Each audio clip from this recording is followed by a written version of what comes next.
নামাজ সহিভাবে আদায় করতে হবে। নামাজ থেকে দাঁড়াবেন, রুকুত থেকে দাঁড়ায় গেলেন, বলবেন রব্বানা লাকাল হামদ, রব্বানা লাকাল হামদ হামদান কাসীরান তাইয়্যিবান মুবারাকান ফীহি। একজন সাহাবী এই দোয়াটা পড়ছিলেন। নামাজ শেষ করে আল্লাহর নবী প্রশ্ন করলেন, নামাজের ভিতরে অতিরিক্ত এই কথাগুলি কে বলেছো? সাহাবী ভয় পেয়ে গেলেন। ভয় ভয় তিনি বললেন, হুজুর আমি বলেছি।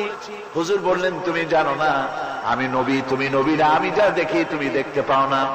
তুমি যখন এই দোয়াটা পড়তেছিলে আমি লক্ষ্য করেছিলাম আল্লাহর রহমতের ফেরেশতারা প্রতিযোগিতা করতেছিল তোমার আমল নামায় কে কত বেশি নেকি লিখবে।